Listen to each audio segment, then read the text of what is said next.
Uhali gani mtazamaji wa SAUT TV, karibu katika taarifa ya habari tuliyokuandalia kwa siku ya leo.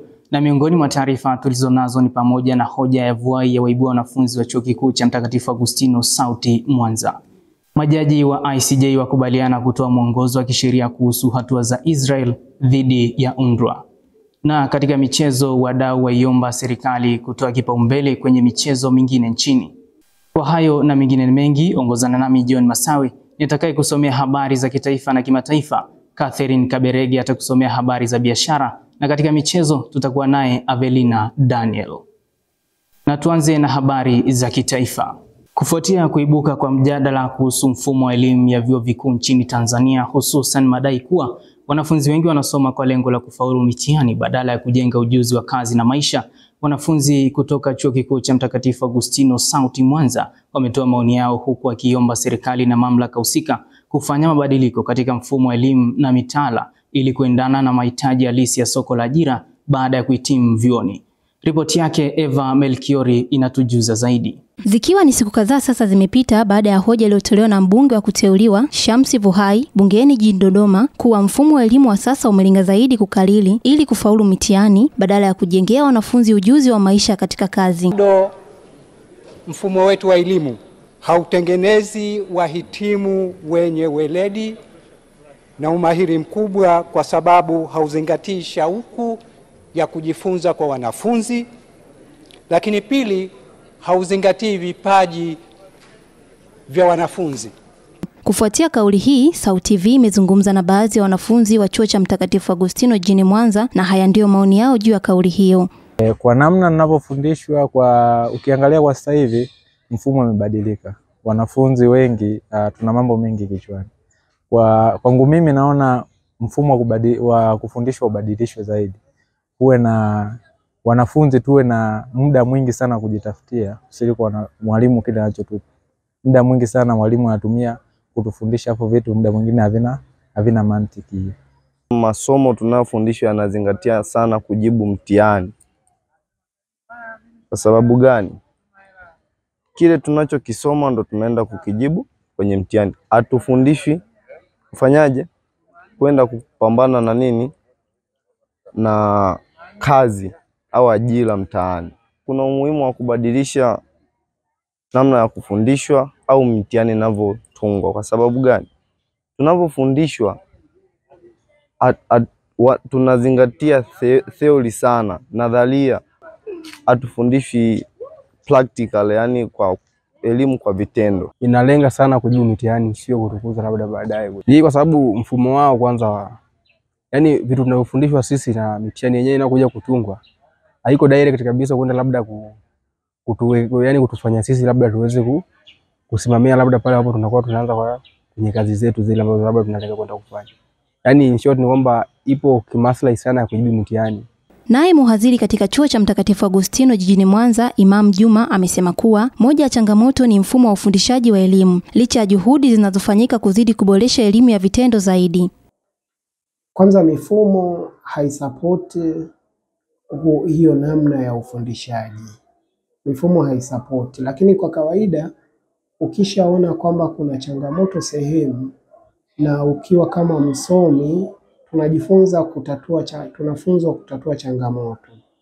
Kwa hiyo huwezi kubadilisha mfumo, kwa sababu namna ya kubadilisha mfumo ni mchakato. Lakini unaweza ukaona kwamba kwa nafasi yako uliyokuwa nayo basi ufanye kidogo ambacho hata kama hitobadilisha pakubwa, lakini huyu mtoto aweze kuondoka na ujuzi wa namna fulani katika namna ambayo unaona itakuwa ni bora zaidi. Mfumo kwa kifupi ni kwamba sasa hivi inaonekana mifumo imebadilika. Itaenda kubadilika kwa sababu tunaita sera mpya ya elimu ya 2014 ambayo imekuja kufanyiwa marekebisho 2024. Yenyewe imekuja ikiwa inalenga kubadilisha kabisa huko kusoma kinadharia na kumwandaa mwanafunzi kuweza kukabili ulimwengu wa mabadiliko ya sayansi na teknolojia, lakini pia kumfanya huyu mwanafunzi aweze kuwa marketable hata katika muda ambao bado hajahitimu masomo yake. Pamoja na changamoto zilizopo, hoja ya mbunge Nahodha imefungua mjadala mpana kuhusu hatima ya elimu ya vyuo vikuu nchini ili kuendelea kushindana na soko la ajira. Kutoka SAUT TV ni mimi Eva Royce. Asante sana Eva Melchiori kwa taarifa hiyo, na sasa tuendelee na habari nyingine ambapo wananchi wa mtaa wa Malimbe kata ya Luchelele jijini Mwanza wameeleza sababu zinazowachochea kutumia dawa kiolela bila kuzingatia ushauri wa wataalamu wa afya. Wakizungumza na SAUT TV, wananchi hao wamesema kuwa wengi wao hutumia dawa kwa mazoea mara wanapohisi dalili za maradhi bila kufuata taratibu rasmi za uchunguzi na ushauri wa madaktari. Fauzia Ganali amezungumza na wananchi hao na hii ni ripoti yake. Kumekuwa na kasumba ya matumizi holela ya dawa bila ya kupata vipimo ama ushauri kutoka kwa daktari, haswa pale mtu anapohisi maumivu ya kichwa, maumivu ya mwili ama mafua. Lakini je, ni kipi kinafanya watu hawa wanakuwa na kasumba hii ya matumizi holela ya madawa bila kupata vipimo ama ushauri kutoka kwa daktari? Sababu kubwa nafikiri wengi ni kutofuata taratibu za kiafya za mara kwa mara. Unakuta wengi wanajikeep busy na maisha yao kutokana na changamoto ambazo anazipitia za kila siku za kutafuta riziki zao. Unakuta watu wengi wakipata ugonjwa wote, basi unakuta wanauliza kwa watu wengine kwamba labda tatizo la ugonjwa huu ni shida yake ni nini bana, hivi na hivi, tumia dawa hii utapona. Changamoto za maisha ambazo mtu anapitia za kutafuta riziki za kila siku na kujikeep busy ndio zinafanya watu wengi kutofuata taratibu za kidaktari. Nafikiri sababu nyingine hiyo ni kwa kila mtu. Nafikiri ni kama ile ni tamaduni sasa imekuwa kwamba ukiumwa haina haja kwenda hospitali, wewe unabidi tu ukachukue dozi upate dawa na upone. Mimi kwa mtazamo wangu, watu wengi wameshazoea mtu akiumwa kidogo anakimbilia duka la madawa kuchukua dawa bila hata kupata maelekezo kutoka kwa daktari. Akijisikia kuumwa kichwa kidogo, mgongo, maumivu kidogo ya mwili, wanakimbilia duka la madawa kuchukua dawa. Kwa majina naitwa Beckham Benson. Tukizungumzia swala la watu kutumia, sababu za watu kutumia dawa kiolela bila kupata vipimo, kwanza ni tabia ambayo imekuwa ikiendelea siku baada ya siku kwa sababu ya zile familia ambazo zilitokea. Mtu anaona akienda labda kupima kwa daktari atapoteza fedha nyingi ukilinganisha na zile ambazo ataenda kununua kiolela, kwa sababu unakuta mtu anaenda kununua labda dawa pharmacy anatoa shilingi 500, lakini akienda kupima inakuwa ni zaidi ya shilingi 2500. Kwa hiyo unakuja kuona ni namna gani ambavyo watu wanaona kwamba ni gharama kubwa kuchukua vipimo na kwenda kupima kuliko kununua dawa moja kwa moja. Kutokana na matumizi holela ya madawa, leo hii SAUT TV imepata wasaa wa kuzungumza na daktari kutoka katika kituo cha afya kilichopo Chuo cha Mtakatifu Agustino cha Tanzania. Ataeleza kwa kina kuhusu swala hili. Mfano, mtu anapata maumivu ya kichwa, yeye anaamua tu kununua dawa za maumivu anatumia. Kwa hiyo inawezekana hayo maumivu ya kichwa yanasababishwa na ugonjwa fulani. Kama angefika hospitali angeweza kusikilizwa, akatibiwa ile tatizo linalopelekea matatizo ya kichwa. Viungo vya mwili vinaweza kuharibika, hasa vile vinavyohusika na kuchuja dawa na sumu zinazoingia mwilini. Viungo kama ini na figo. Na washauri watu au wagonjwa, mtu yote anapopata dalili za ugonjwa asikimbie tu duka la dawa, afike kwanza kituo cha tiba aweze kuonana na mtaalamu asikilizwe. Mtazamaji, natumai umejifunza vyema kutoka kwa daktari juu ya matumizi holela ya madawa. Waswahili husema asiyesikia la mkuu huvunjika guu. Jina langu ni Fauzia Ganali wa SAUT TV. Shukrani sana Fauzia Ganali kwa taarifa hiyo. Tugeukie taarifa nyingine. Baadhi ya wanafunzi wa Chuo Kikuu cha Mtakatifu Agustino SAUT Mwanza wamelalamikia changamoto mbalimbali wanazokumbana nazo baada ya kuhama hosteli za ndani ya chuo na kuhamia hosteli za nje pamoja na nyumba za kupanga, wakibainisha kuwa gharama kubwa za kodi na bili za maji zimekuwa kikwazo kikubwa katika maisha yao ya kila siku. Avelina Daniel amefanya mazungumzo na wanafunzi hao na kuandaa taarifa ifuatayo. Kumekuwa na kasumba kubwa kwa baadhi ya wanafunzi wa chuo kikuu pindi wanapofika katika mwaka wa pili wa masomo, wanahama katika hosteli za ndani ya chuo na kwenda katika hosteli za nje ya chuo, na huko kuna changamoto ambazo wanazipitia. Na leo baadhi ya wanafunzi wa Chuo Kikuu cha Mtakatifu Agustino wameelezea changamoto ambazo wanakumbana nazo katika nyumba za kupanga ama kwenye hosteli za nje ya chuo. Changamoto tunazokutana nazo wanafunzi tunapotoka makazi ya ndani ya chuo na kuja nje, tunakutana na changamoto za kiusalama, ambapo ndani ya hostel za chuo kunakuwa na usalama wa hali ya juu, lakini ukija kwenye upande wa hostel za nje, kwa sababu yanakuwa ni makazi ya watu binafsi, kwa kunakuwa hamna ulinzi wa kutosha, wanafunzi tunaibiwa, tunakabwa, tunafanya vitendo vya kiuhalifu. Mimi changamoto ambaye nimeiona huku nje tofauti na nilivyokuwa na hostel za ndani.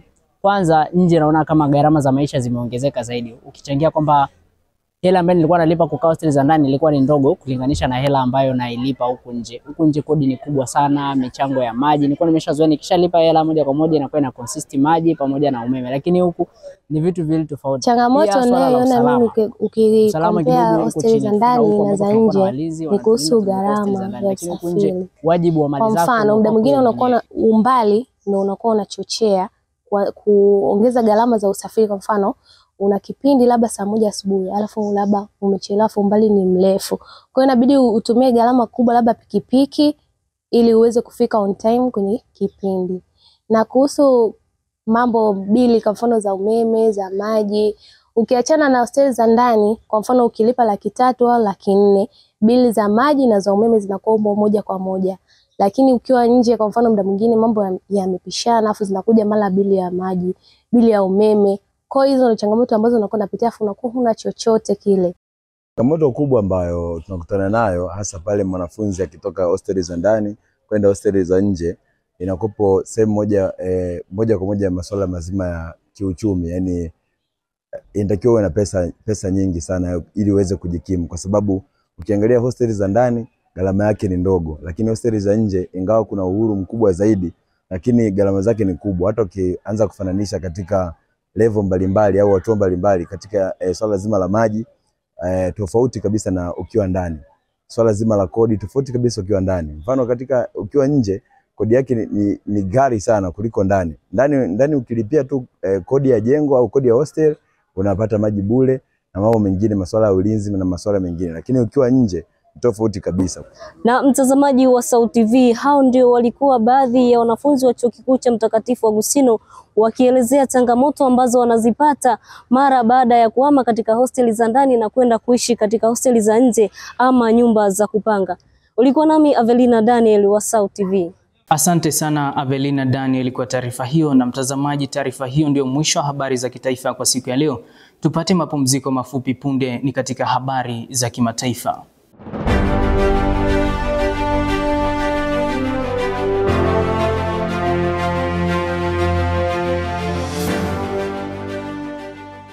Karibu tena mtazamaji wa SAUT TV, na tuendelee na taarifa zetu tukiangazia habari kutoka nje ya mipaka ya Tanzania. Tuanze hapa barani Afrika ambapo Jamhuri ya Kidemokrasia ya Kongo na Rwanda wamewasilisha rasimu ya makubaliano ya amani hii leo, ikiwa ni juhudi mpya za kumaliza mzozo wa muda mrefu unaoendelea mashariki mwa Kongo. Kwingineko kimataifa, majaji 15 wa Mahakama ya Kimataifa ya Haki ICJ wamekubaliana kutoa maoni ya kisheria yanayotarajiwa kuwa mwongozo muhimu kwa vyombo mbalimbali duniani kuhusiana na hatua za Israel dhidi ya shirika la Umoja wa Mataifa na kuhudumia wakimbizi wa Kipalestina UNRWA. Maoni hayo yanachukuliwa kama sehemu ya mchakato wa kuhakikisha kuwa sheria za kimataifa zinaheshimiwa, hasa katika maeneo yenye mgogoro kama ukanda wa Gaza. Kwa undani wa taarifa hizi za kimataifa, tuungane na mwanahabari wetu Ngeme Ali anaeleza zaidi. Tukianzia pale nchini Uholanzi, uamuzi wa ICJ umetokana na ombi rasmi la Baraza Kuu la Umoja wa Mataifa lililotolewa mwaka jana likiitaka mahakama hiyo kutoa tafsiri ya wajibu wa kisheria wa Israeli kufuatia marufuku yake dhidi ya UNRWA. Ombi hilo la Baraza Kuu lilichochewa na wasiwasi mkubwa wa kimataifa kuhusu athari za kisiasa na kibinadamu zinazotokana na uamuzi wa Israeli. Katika kutekeleza jukumu hilo, majaji wa ICJ wamepokea vielelezo kutoka mataifa mbalimbali pamoja na taasisi zinazohusika na masuala ya haki za binadamu na huduma za kibinadamu. Vielelezo hivyo vimewasilishwa kwa lengo la kusaidia mahakama hii kupata uelewa mpana na hali halisi ya athari za kisheria za hatua zilizochukuliwa na Israeli. Aidha, wameeleza mchakato wa kutafsiri vielelezo hivyo umefanyika kwa makini ili kuhakikisha maoni yatakayotolewa yanazingatia uwiano wa sheria za kimataifa na umuhimu wa kulinda haki za wakimbizi katika mazingira ya mzozo. Wameongeza kuwa maoni hayo yatakuwa ya lazima kisheria, lakini yatachukuliwa kama marejeo wa msingi wa taasisi za serikali duniani. Majaji hao wameeleza kuwa hatua ya Israeli kupiga marufuku UNRWA si tu kwamba itatishia ustawi wa maelfu ya wakimbizi wa Kipalestina, bali pia inazua maswali mapana kuhusu wajibu wa mataifa chini ya sheria ya kimataifa, hasa katika kulinda haki za binadamu na kuheshimu mikataba ya kimataifa kuhusu wakimbizi. Kwa sasa jamii ya kimataifa inasubiri kwa makini maoni ya ICJ ambayo yanaelezwa kuwa yatachangia kujenga msingi wa uwajibikaji wa kimataifa. Vyombo vya sheria, mashirika ya kibinadamu na serikali mbalimbali wametakiwa kutumia maoni hayo kama rejea katika kupanga na kutekeleza sera zinazohusiana na maeneo ya mizozo, hususani Palestina. Na tukitoka hapo tuelekee nchini India, ambapo eneo la Pahalgam limeshambuliwa na wakazi wa Kashmiri wamebaki wakiwa na hofu na wasiwasi mkubwa. Wanasema maisha yao hayana tena utulivu na kila mtu anaishi kwa mashaka na woga. Shambulio hilo limesababisha vifo na majeruhi, na tangu siku hiyo hali ya usalama imekuwa tete. Watu waliokuwepo karibu na eneo hilo wanasema walihisi mlipuko mkubwa na milio ya risasi, na baadhi walikimbia kwa hofu na wengine walijificha majumbani mwao. Wananchi wanaeleza kwa huzuni, hasira na hofu kwa kile kilichotokea. Wanasema maisha yao yamekuwa na wasiwasi, hivyo wanaombea watoto wao warudi salama pindi wanapotoka shule. Serikali inasema inachunguza shambulio hilo na kuahidi kuimarisha usalama katika eneo hilo, lakini bado watu hawajapata utulivu wa moyo. Maisha yanabadilika na wakazi wa Kashmiri wanahitaji tumaini jipya, amani na ulinzi wa kweli.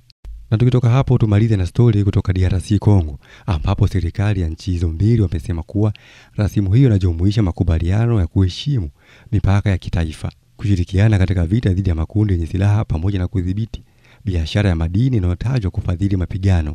Viongozi kutoka DRC na Rwanda wameeleza kuwa mazungumzo hayo yanafanyika kwa usaidizi wa wasuluhishi wa kimataifa, yakilenga kuweka msingi wa imani ya kudumu katika eneo lenye migogoro ya mara kwa mara. Katika makubaliano hayo, pande hizo mbili wamekubaliana kufanya operesheni za pamoja za kijeshi dhidi ya makundi yenye silaha, kurudisha maeneo yaliyovamiwa na kuweka mfumo wa pamoja wa kusimamia rasilimali kama dhahabu na cobalt. Pia nchi hizo wameahidi kushughulikia masuala ya wakimbizi waliokimbia kutokana na mapigano, pamoja na kuanzisha mifumo ya kushughulikia ukiukwaji wa haki za binadamu na kuhakikisha uwajibikaji wa wahusika. Uwasilishaji wa rasimu hiyo umeonekana kama hatua muhimu kuelekea utulivu wa mashariki mwa Kongo, japokuwa utekelezaji wake utaendelea kufuatiliwa na jumuiya ya kimataifa. Asante sana Ngeme Ali kwa taarifa hizo za kimataifa. Tupate mapumziko mafupi, tukirejea tutaungana na Catherine Kaberege atakaye kusomea habari za biashara. Endelea kusalia nasi.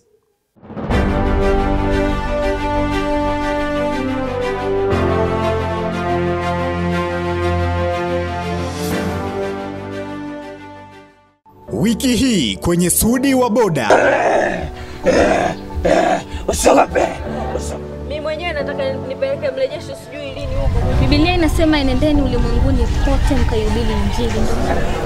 Uganga sio watu wabaya. Una matatizo mengi sana katika maisha yako, si ndio? Hao mtu amekuloga. Usiogope. Usiogope, sogea. Usiogope. Toba ilabi. Unaweza kwenda. Unavoenda usigeuke nyuma. Unavoenda usigeuke nyuma. Unapofuatilia Sudi wa Boda kila Jumamosi saa 11 kamili jioni kupitia Instagram, Facebook na TikTok @SauTVTZ. Karibu mtazamaji wa Sauti TV, na sasa ni habari za biashara. Jina langu ni Catherine Kaberege. Na tuanzie hapa jijini Mwanza, ambapo kufuatia tamasha la utalii lililoandaliwa na wanafunzi wa kozi ya utalii katika Chuo Kikuu cha Mtakatifu Agustino jijini Mwanza, baadhi ya wafanyabiashara wameitumia fursa hiyo kuuza bidhaa zao na kutoa huduma mbalimbali, hatua iliyowasaidia kujipatia kipato na kutangaza biashara zao. Kwingineko katika biashara kimataifa, serikali ya Marekani chini ya agizo la Rais Donald Trump imefuta rasmi msamaha wa ushuru kwa bidhaa kutoka China zenye thamani chini ya dola 800, sawa na zaidi ya takribani milioni 2 za Tanzania. Uamuzi huo unaathiri moja kwa moja biashara za mtandaoni ambazo zilikuwa zikitegemea faida hiyo kupunguza gharama kwa wateja. Fauzia Ganal ana undani zaidi wa taarifa hizo. Ni katika kilele cha maadhimisho ya utalii yaliyoandaliwa na wanafunzi wanaosoma kitivo cha utalii hapa katika Chuo cha Mtakatifu Agustino cha Tanzania. Wafanyabiashara nao hawakuwa nyuma kutumia fursa hii, na hapa wanaeleza ni namna gani tukio hili lilivyowanufaisha. Kwa majina anaitwa Chef Chris. Shukuru Mungu kwa sababu tukio hili limetunufaisha sana. Kwanza tumepata fursa ya kujuana na watu wengi, watu tofauti tofauti, tumepata wateja, biashara yetu imeenda vizuri. Kwa majina naitwa Tina Bansal, General Manager Operations Leisure Hotel. Imetupatia platform kubwa because Sauti is a big institution. Of course, wale ambao wapo wanatutambua, wameweza kutambua Leisure ni nani, Leisure ni nini, wana huduma gani. So tunashukuru kwa hiyo platform ambao wametupea. Asante sana, mimi naitwa Chef Othman. Napenda sana kuwashukuru St. Augustine Sauti kwa kutualika katika hafla hii, na mpaka sasa hivi hapa ndo kama hivi unavyoona tunaendesha hii biashara ya nyama choma, lakini umati wote huu wa watu tumekusanyika hapa kwa ajili ya tukio la St. Augustine University Sauti Mwanza, Tanzania. Naye makamu wa rais wa kitivo hicho alikuwa na haya ya kuzungumza. Kwa majina yangu naitwa Kanuti Avelon Daniel Kacheri. Tukio ambalo linaendelea ni tamasha la utamaduni, maonyesho ya utamaduni na utalii hapa Sauti, ambalo limeandaliwa na wanachama wa wanafunzi wanaosoma utalii na ukarimu hapa chuoni. Ni tukio ambalo limefungua fursa nyingi sana kwa wafanyabiashara wadogo na wafanyabiashara wakubwa, kwa wale wadau wa utalii ambao tumekuwa nao support kwa namna moja ama nyingine. Kwa hiyo limekuwa ni tukio ambalo limefungua nafasi nyingi sana, especially kwa wanafunzi. Tumepata nafasi ya kukutana na wadau mbalimbali wa utalii ambao wametupa nafasi, elimu na ujuzi mbalimbali kuhusiana na utalii na ukarimu, kiwanda cha utalii na ukarimu huko nje namna kilivyo kinavyofanya kazi. Tukio hili ni la muendelezo, so ukiangalia ni awamu ya pili, na awamu ya pili ilikuwa ni awamu ambayo kidogo imeenda kwa ukubwa. Kwa hiyo tunategemea kwamba kwa kuanzia mwakani kuendelea, hiyo ni tukio ambalo litaenda mbali zaidi hapa. Ujanja wa biashara ni kugeuza kila tukio kuwa fursa kama walivyofanya wafanyabiashara hawa. Na tukisonga mbele, serikali imeanza rasmi kulipa madeni ya wakulima wa zao la korosho ambayo yalisalia kwa zaidi ya miaka mitatu, ikiwa ni sehemu ya mkakati ya kuhakikisha wakulima wanapata haki yao na kurejesha imani yao katika uzalishaji wa zao hilo. Hatua hii imekuja sambamba na maandalizi ya msimu mpya wa kilimo wa mwaka 2024-2025 ambapo jumla ya shilingi bilioni 200 zinatarajiwa kutolewa kupitia mapato ya ushuru wa mauzo ya nje. Katika kikao cha tathmini ya zao la korosho kilichoandaliwa na Wizara ya Kilimo, serikali imesisitiza kuwa itaweka mkazo mkubwa kwenye uwajibikaji kwa wakulima na wasimamizi wa maghala ili kuondoa changamoto zilizokuwa zikikwamisha ukuaji wa zao hilo. Aidha, kama sehemu ya mageuzi ya kiutendaji katika sekta ya kilimo, serikali imeajiri vijana 500 kupitia mpango wa Jenga Kesho Iliyo Bora BBT, ambao watahusika kusaidia shughuli mbalimbali katika sekta hiyo, hasa maeneo ya ukusanyaji na usimamizi wa mazao nchini. Na tumalize na mamlaka ya forodha na ulinzi wa mipaka CBP imetangaza kuwa bidhaa zote kutoka China sasa zitatozwa ushuru wa 145% kabla ya kusafirishwa, isipokuwa simu janja ambazo zimesamehewa. Ushuru huo utakusanywa kupitia ushirikiano na mashirika ya ndege, meli na huduma za posta za China. Kwa mujibu wa CBP, mifumo ya ukaguzi wa mizigo katika viwanja vya ndege imeboreshwa ili kudhibiti utekelezaji wa agizo hilo jipya. Lengo ni kuzuia mianya ya ukwepaji ushuru na kuongeza mapato ya serikali ya Marekani kupitia bidhaa zinazoagizwa kutoka nje. Wadau wa sekta ya usafirishaji wameeleza wasiwasi juu ya gharama na ucheleweshaji wa mizigo, hasa kwa wafanyabiashara wadogo wanaotegemea bidhaa za mtandaoni kutoka China. Takwimu za ofisi ya sensa ya Marekani zinaonyesha kuwa mwaka 2024 bidhaa za thamani ya chini kutoka China zilifikia dola bilioni 5.1, takriban shilingi trilioni 13.3, zikichangia kwa kiasi kikubwa kwenye uagizaji wa bidhaa kutoka China. Fauzia Ganali, Sauti TV. Asante sana Fauzia Ganali kwa taarifa hizo za biashara. Mtazamaji, kufikia hapo ndio mwisho wa taarifa za biashara tulizokuandalia kwa siku ya leo. Tupate mapumziko mafupi na tukirejea ni habari za michezo na Avelin Daniel. Hii ni Sauti TV Habari, mimi ni Catherine Kaberege. Ni matumaini yangu mzima wa afya mwanamichezo mzangu. Karibu katika habari za michezo tulizokuandalia kwa siku hii ya leo. Jina langu ni Avelina Daniel. Tuanzie hapa Tanzania ambapo vikao vya bunge la bajeti vikiendelea jijini Dodoma. Wadau wa michezo katika mtaa wa Mnangani jijini Mwanza wameiomba serikali kuhakikisha inatenga fedha za kutosha katika bajeti ya Wizara ya Utamaduni, Sanaa na Michezo kwa mwaka wa fedha 2025-2026, wakisisitiza umuhimu wa kuwekeza kwenye michezo mbalimbali badala ya kuupa kipaumbele mchezo wa soka pekee. Kwingineko, Agustino Madout Parek ambaye ni rais wa shirikisho la soka la Sudani Kusini SSFA amechaguliwa rasmi kuwa rais mpya wa baraza la vyama vya soka Afrika Mashariki na Kati SEKAFA. akichukua nafasi ya Wallace Karia ambaye kwa sasa ni mjumbe wa kamati ya utendaji ya shirikisho la soka barani Afrika CAF. Achilles Johannes anasimulia zaidi. Wakati bunge la bajeti likiendelea na vikao vyake huku wizara mbalimbali zikiwasilisha bajeti yake, wadau wa michezo wa mtaa wa Mnangani mkoani Mwanza wameomba serikali kuipa kipaumbele bajeti ya wizara ya michezo itakayotengwa kwa mwaka wa fedha 2025-2026. Yaani wazingatie sana kurekebisha viwanja vya michezo, maana ukilinganisha soka letu sasa hivi linakuwa, lakini kinachotufailisha katika mpira ukiangalia ni viwanja vya mpira ni vichache, afu hivyo wenyewe vichache lakini bado ni vibovu ukilinganisha na wenzetu ambao wako nje. Mpaka ligi yetu imekuwa ya 5 kwa Afrika. Ina maana hii ni hatua ambayo imewekwa na serikali, lakini sio hapo tu. Tunaona vilabu vyetu vinafanya vizuri katika michuano mbalimbali ya kimataifa. Kama mwaka jana mliona Young Africa wanacheza finali ya shirikisho ya kombe la Afrika, lakini mwaka huu pia Simba ameingia finali kombe la Afrika. Bila shaka ni uwekezaji wa serikali pamoja na uwekezaji katika vilabu. Kitu ambacho mimi natamani kiongezewe nguvu kwenye serikali kuhusiana na michezo ni kwamba natamani bajeti ya wizara ya michezo iweze kuongezeka, kwa sababu bajeti ndio kila kitu. Ndio maana tukiweza kuita timu ya taifa, timu yetu inaweza ifanye vizuri kwa sababu hatujalipa kipaumbele soka la vijana. Soka la vijana linaweza likatupeleka mbali na kuweza kuibua vipaji vikubwa na kuweza kusonga mbele kama taifa. Ni baadhi ya michezo timu zetu zikiwa zinacheza hasa ligi kuu na michezo mingine ambayo inashirikisha timu zote za Tanzania, unaona zinahasa sana kwenye upande wa viwanja vinasumbua sana, wanakuwa na michezo migumu, wanapata shida. Hata hivyo, wadau hao wameongeza kuwa serikali iweke nguvu kwenye michezo mingine kama ilivyo kwenye mpira wa miguu. Izingatie michezo mingine ikiwemo michezo ya kuogelea, volleyball na michezo mingi, ukiachana pia na mchezo wa football ambao watu wengi tumeshauzoea. Ilibidi serikali hata katika bajeti ambayo itakuwa inaifanya ijitahidi kwa kiasi kikubwa kuzingatia hata michezo ya watu.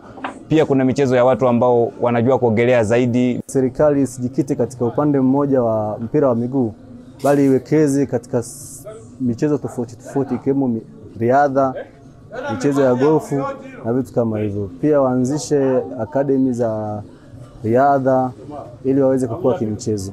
Tukisalia hapa barani Afrika, Rais wa shirikisho la mpira wa miguu Sudani Kusini Agustino Madouti amechaguliwa kuwa mrithi wa mikoba ya Wallace Karia kuwa rais mpya wa shirikisho la mpira wa miguu wa Afrika Mashariki na Kati, yani Sekafa.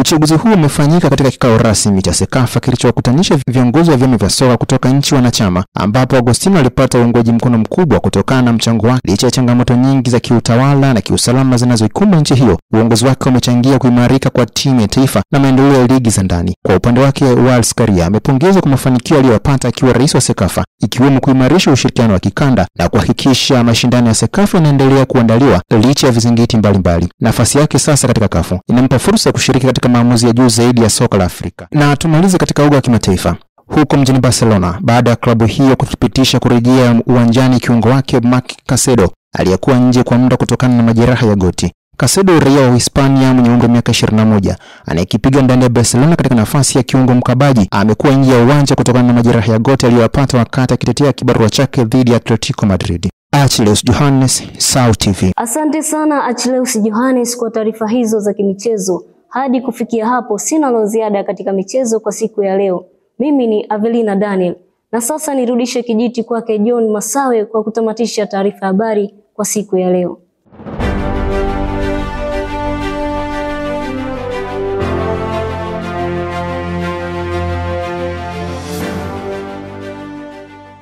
Asante sana Avelina Daniel kwa taarifa hizo za michezo. Mtazamaji, taarifa hizo za michezo ndizo zinazotutamatishia taarifa ya habari kwa siku ya leo. Lakini kabla ya kumaliza taarifa ya habari, tupate tena muhtasari wake. Hoja ya vuai ya waibua wanafunzi wa chuo kikuu cha Mtakatifu Agustino SAUT Mwanza. Majaji wa ICJ wakubaliana kutoa mwongozo wa kisheria kuhusu hatua za Israel dhidi ya UNRWA. Na katika michezo, wadau waiomba serikali kutoa kipaumbele kwenye michezo mingine nchini. Kufikia hapo sina la ziada kwa siku ya leo. Kwa niaba ya wote walioshiriki kuandaa taarifa hii ya habari, jina langu ni John Masawe. Nikutakia utazamaji mwema wa vipindi vingine kutoka hapa SAUT TV. Uwe na usiku mwema.